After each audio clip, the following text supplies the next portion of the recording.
Chapter 3.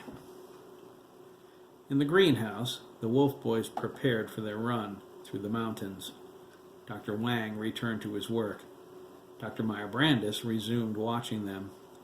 They were a sight to behold. Every wolf boy was as toned and coordinated as a world-class athlete.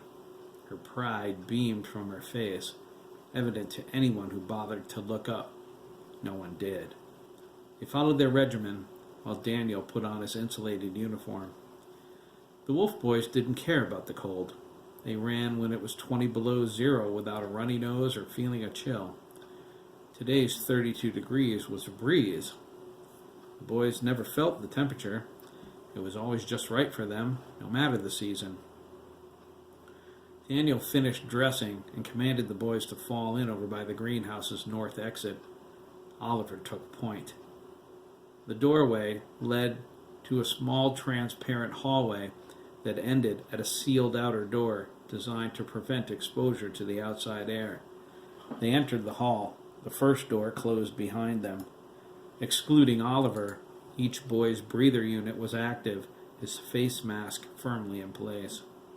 Through the mask, they could take in air and detect scents, but the air was purified. The breather unit's filters were designed to capture and destroy all forms of bacteria. TCOS, Daniel said to the complex's operational system. Open the greenhouse's north exit outer door. A light blast of air flowed from behind them. The door clicked as it unlocked. It slid open. Daniel turned to the wolf boys, his hands on his hips. He asked, "What do you say, men? Should we give Oliver a run for his money?" "Yes, sir," they cried, patting Oliver's shoulders. Adam remained silent. He merely crossed his arms and nodded. "A morning hunt?" Oliver asked. He shook his head. "You'll never catch me." "We'll see about that," Corny replied. He crossed his arms to mock Adam. 60 seconds, Oliver. Are you ready? Go!" Oliver raced through the outer exit. Daniel gathered the remaining wolf boys in a huddle. "Okay, men," he exclaimed. "You can do this. It might be your last chance for a while. Who's it going to be?" "Me, sir," Corny cried. "I'll get him." Adam cleared his throat. "I don't think so, Corny," he said. "It's going to be me." "You?" the boys cried. "Dream on," Edison laughed. His black hair wisped in the breeze. "You'll never catch Oliver." Adam stood up and backed out of the huddle. His silver eyes narrowed. "Care to bet me, Edison?" Before Edison could respond, Adam ran outside into the snow. He disappeared around the side of Omega Wing. "Go, go!" Daniel cried.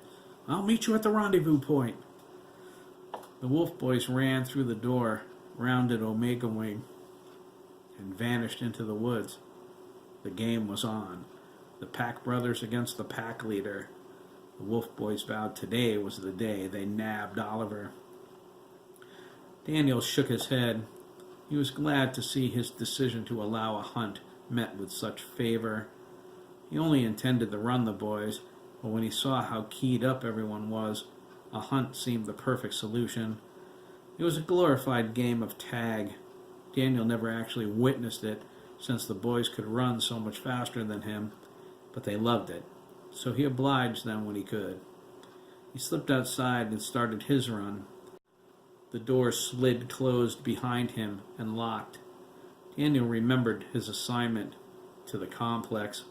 Dr. Meyer-Brandis described his duties, and he complained, "I'm a Marine, not a nanny." He considered leaving the Corps when they refused his request to transfer, but he stuck it out. It was the defining decision of his career. He grew to care for the boys. They were the sons he would never have. Wild horses couldn't drag him away now. The only way he was leaving the complex was in a metal casket. "I'm going to miss you, Taylor," Daniel whispered. His voice betrayed some emotion. He glanced around to make sure no one heard him. Satisfied, he cleared his throat and disappeared into the woodline.